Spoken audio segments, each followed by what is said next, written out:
ഈ ഒരു sello tape എനിക്ക് തീരെ ഇഷ്ടമില്ലാത്തൊരു സാധനമാണ്. കാരണം ഒരുമാതിരി സ്വഭാവമാണ് ഇതിൻ്റെത്. അവിടെ വലിച്ചാൽ ഇവിടെ പോരും, ഇവിടെ വലിച്ചാൽ അവിടെ പോരും എന്നുള്ള അവസ്ഥയാണ്. ബട്ട് ഇതുകൊണ്ടാണ് നമ്മൾ ഇന്നൊരു സാധനം ഉണ്ടാക്കാൻ പോകുന്നത്. അതായത് ആർട്ടിഫിഷ്യൽ പ്ലാന്റ്. അതിനൊരു കമ്പി എടുക്കുക, അതിലേക്ക് സെല്ലോ ടേപ്പ് ഒന്ന് മടക്കി ഒട്ടിച്ചു കൊടുക്കുക, പിന്നെ ഒരു ലീഫ് ഷേപ്പിൽ കട്ട് ചെയ്തെടുക്കുക, എന്നിട്ട് അതിലേക്ക് പെയിന്റ് അടിച്ചു കൊടുത്തോ. പെയിന്റ് അടിക്കുമ്പോൾ വെച്ചിട്ട് വൃത്തിയിലൊക്കെ അടിച്ചു കൊടുത്തോ. ഞാനിപ്പോൾ എങ്ങനെയെങ്കിലൊക്കെയാണ് അടിച്ചേക്കുന്നത്. കാരണം എനിക്ക് പെയിന്റ് അടിക്കണതിൽ വലിയ കഴിവൊന്നുമില്ല. പെയിന്റ് അടിക്കുമ്പോൾ ഒരു സൈഡിൽ വരെയും ബാക്ക് സൈഡിൽ ഫുൾ ആയിട്ടും അടിക്കാം. ഇങ്ങനത്തെ ഒരു 5-6 ഉണ്ടാക്കിക്കോ. എന്നിട്ട് പിന്നെ ഓരോന്നോരോന്നായിട്ട് ഒന്ന് ചേർത്ത് ഒട്ടിച്ചു കൊടുക്കുക. അതിന് സെല്ലോ ടേപ്പ് തന്നെ യൂസ് ചെയ്താൽ മതി. എന്നിട്ട് പിന്നെ ആ സെല്ലോ ടേപ്പിലും കൂടി പെയിന്റ് അടിച്ചു കൊടുത്തിട്ടുണ്ടെങ്കിൽ പ്ലാന്റ് സെറ്റായി. ഈ പ്ലാന്റ് വെക്കാൻ വേണ്ടി ഒരു പോട്ട് വേണം. പോട്ട് ഉണ്ടാക്കാനായിട്ട് ഏതെങ്കിലും ഒരു പേപ്പർ കപ്പ് എടുക്കുക. നിങ്ങൾ വലിയ പ്ലാന്റ് ആണ് ഉണ്ടാക്കണമെങ്കിൽ പേപ്പർ കപ്പ് മുഴുവനായിട്ട് ഉപയോഗിച്ചോ. ഞാനിപ്പോൾ ഇവിടെ കുഞ്ഞു പ്ലാന്റ് ആയ കാരണം അത് രണ്ടായിട്ട് കട്ട് ചെയ്യുന്നുണ്ട്. കയ്യിൽ ജൂട്ട് ത്രെഡ് ഒക്കെ ഉള്ളവരെ അതൊന്ന് കെട്ടി വെച്ച് കൊടുത്തേക്ക്. എനിക്കിപ്പോൾ കൈ കിട്ടിയ ഒരു ചാക്കോള്ളി വെച്ച് ഞാൻ അഡ്ജസ്റ്റ് ചെയ്തിട്ടുണ്ട്. കിട്ടിയ ചാക്കോള്ളി ആണെങ്കിൽ ഒരു മെനക്കെട്ട സാധനമായിരുന്നു. അത് ചുറ്റിയിട്ടൊന്നും ചുറ്റാനുണ്ടായിരുന്നില്ല. ഐ മീൻ എന്തോ ഒരു അപാകത ഉണ്ടായിരുന്നു അതിന്. പകുതിക്ക് വെച്ച് ചുറ്റി നിർത്തിയൊക്കെ കണ്ടിട്ട് നിങ്ങൾ വിചാരിക്കുന്നുണ്ടാവും ചാക്കോള്ളി തീർന്നു പോയിട്ടാണെന്ന്.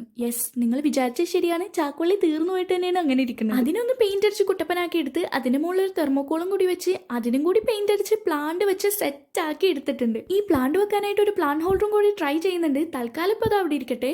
അപ്പോൾ വീഡിയോ ഇഷ്ടപ്പെട്ടാൽ ലൈക്കും സബ്സ്ക്രൈബും ചെയ്യുക.